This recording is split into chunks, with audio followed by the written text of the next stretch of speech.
السلام علیکم ورحمۃ اللہ وبرکاتہ۔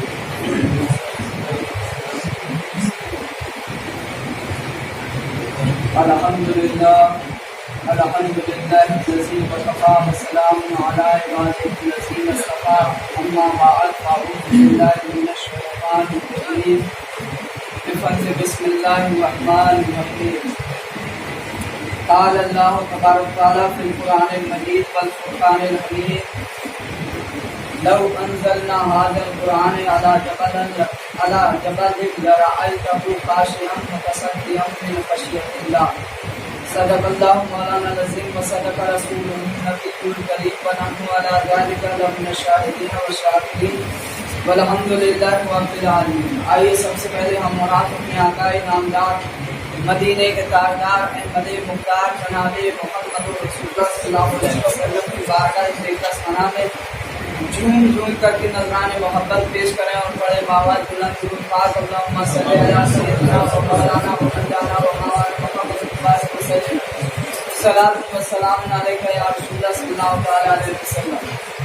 پیارے اسلامی بھائیوں، آج جس قرآن مقدس کا آج اختتام ہوا ہے، یعنی ختم شریف آج ہوئی ہے، وہ قرآن بڑی شان و عظمت کا مالک ہے، اور وہ قرآن ایسا قرآن ہے جس کے بارے میں رب قرآن میں خود ہی فرماتا ہے لِكُلِّ شَيْءٍ، قرآن میں ہر چیز کا علاج موجود ہے۔ اور اس کے علاوہ قرآن ایک ایسی کتاب ہے کہ اللہ رب العزت اس کے بارے میں فرماتا ہے نعرہ تکبیر، نعرہ رسالت، علماء اہل سنت، نعرہ تکبیر، نعرہ رسالت۔ تو قرآن وہ قرآن ہے جس کے فضائل بے شمار ہیں، لیکن آپ ذرا ہماری طرف توجہ کریں تو ہم آپ کو بتائیں قرآن وہ قرآن ہے جس کی شان یہ ہے، ایک شاعر نے کہا ہے صحرا میں جنگلوں میں بیابان میں پڑھو، صحرا میں جنگلوں میں بیابان میں پڑھو، مینار گر پڑے ہیں تو میدان میں پڑھو، مینار گر پڑے ہیں تو میدان میں پڑھو، اور یہ بے خبر نجومی تمہیں کیا بتائیں گے، کل ہونے والا کیا ہے قرآن میں پڑھو، کل ہونے والا کیا ہے قرآن میں پڑھو۔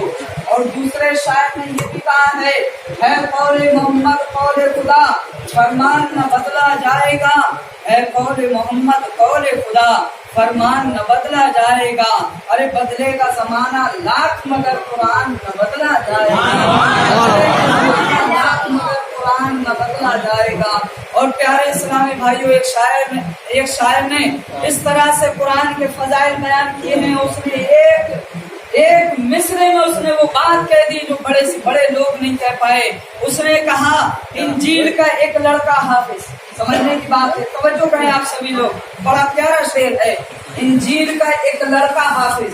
قرآن کے ساتھ میں جو اور پہلے کتابیں جو تھیں، توریت اتری حضرت موسیٰ علیہ السلام پر، انجیل اتری حضرت عیسیٰ علیہ السلام پر، زبور اتری حضرت داؤد علیہ السلام پر، مگر قرآن کس پر؟ اپنے محبوب پر رب نے نازل فرمایا تھا۔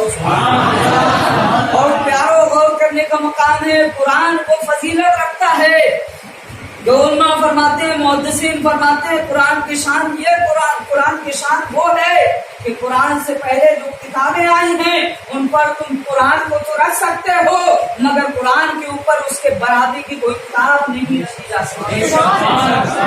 وہ مقام ہے، وہ فضیلت ہے۔ اور پیارو، توریت قرآن کے پہلے اتری ہے، مگر توریت کی ذمہ داری رب نے نہیں دی ہے۔ زبور قرآن سے پہلے اتری ہے، انجیل قرآن سے پہلے اتری ہے، مگر رب نے ان تینوں کتابوں کی ذمہ داری نہیں لی ہے، اس لیے کہ وہ اور نبیوں پر نازل ہوئی ہے، مگر قرآن مقدس خود رب کے محبوب پر نازل ہوا ہے۔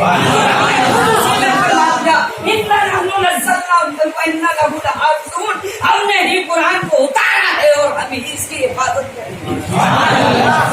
دیکھ لیا جائے، اگر آج اس آیت کریمہ پہ آج عمل ہو رہا ہے، آج سینکڑوں لوگ ہیں جنہوں نے توریت کو تبدیل کر دیا، انجیل بائبل کی شکل میں تبدیل ہو گئی، زبور بدل گیا، مگر قرآن کا جو حرف پہلے تھا وہ آج بھی ہے، اور قیامت تک جو الحمد شریف سورہ فاتحہ آج ہے وہی قیامت تک رہے گی۔ ایک حرف، ایک نقطہ، ایک لفظ، ایک زبر زیر تک میں بھی فرق نہیں آیا۔ جتنے بھی قرآن بدلنے آئے اللہ نے ان سب کو بدل ڈالا۔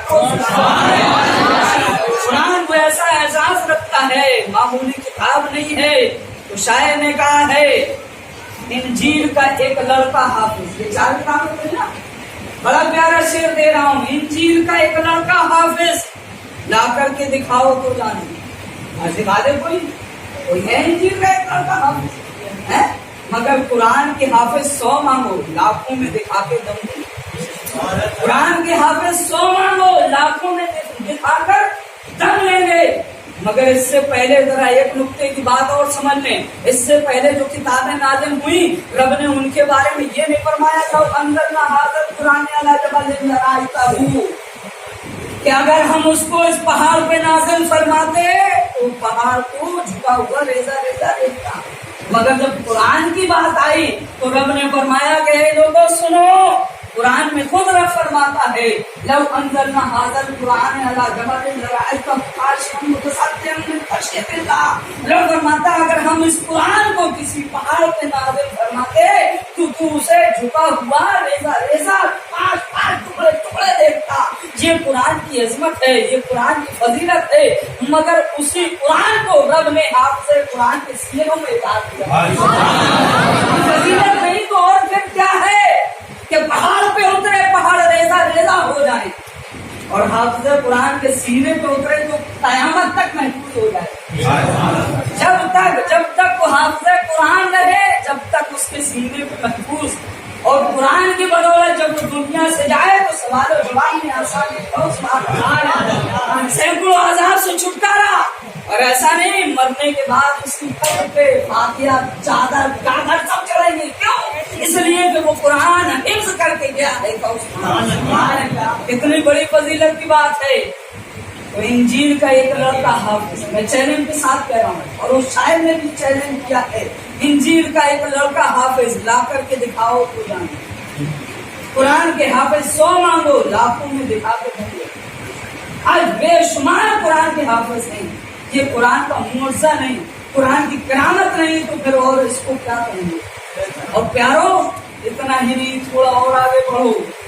آج کے دور میں اگر دیکھا جائے آپ ہندوستان میں ہیں, ہندوستان میں وہی قرآن ہے, مگر اگر قرآن کے علاوہ آپ اگر انگلینڈ جائیں گے وہاں انگلش میں بات چیت ہوگی, فارس جائیں گے وہاں فارس میں بات چیت ہوگی, عرب جائیں گے وہاں عربی میں بات چیت ہوگی. کتنے بھی دیش آپ چین کر لیں وہاں کی گفتگو وہاں کی بھاشائیں الگ الگ ہیں, مگر قرآن میں وہ دم ہے, وہ پاور ہے, وہ احساس ہے کہ قرآن جیسا آپ کو ہندوستان میں ملے گا ویسا قرآن آپ کو انگلینڈ میں ملے گا, ویسا قرآن آپ کو فارس میں ملے گا, ویسا قرآن آپ کو عرب میں اور پوری دنیا میں ویسا ہی قرآن ہے. تو سبحان اللہ. اور اس قرآن کی کئی ایک شانیں ہیں. ایک شان ان میں سے یہ بھی ہے کہ قرآن بدلتا نہیں ہے بلکہ لوگوں کی زندگیاں بدل دیتا ہے. کیسے زندگی بدلتا ہے کہ ہندوستان والا پڑھے تو وہ بھی عربی میں اس کو بھی پڑھنا ہوگا, انگلینڈ والا پڑھے اپنی بھاشا کو چین کر کے عربی ہی میں وہ پڑھے گا. ہے اعزاز نہیں ہے اعزاز کے نہیں ہے, عربی ہی میں وہ پڑھے گا. فارس والا پڑھے گا تو وہ بھی عربی ہی میں قرآن, وہ بھی کہے گا الحمدللہ رب العالمین. ہے کہ نہیں؟ کیوں؟ اس لیے کہ رب کے گویا کہ رب نے دکھا دیا کہ تم اور بھاشاؤں میں گفتگو کرو, سب کچھ کرو, مگر جب میرے قرآن میں بات آئے گی تو میرے قرآن کو جب پڑھو تو الحمد شریف سے شروع کرو, ناز کو ختم کرو. کتنے اعزاز ہیں پیارو. حافظ قرآن کے بارے میں نے پڑھا ہے کہ جس کا بیٹا حافظ قرآن ہو جاتا ہے اس کی بیٹے کی شان ذرا سنیں. بیٹے کی شان یہ ہوتی ہے کہ اس کے سینے میں جب قرآن محفوظ ہو جاتا. اور ایک بات اور سمجھ لیں, ہم اور آپ میں سے بہت سے لوگ ہر کسی کو حافظ کہہ دیتے ہیں. یہ مسئلہ ہر کسی کو حافظ کہنے کا نہیں ہے. یہ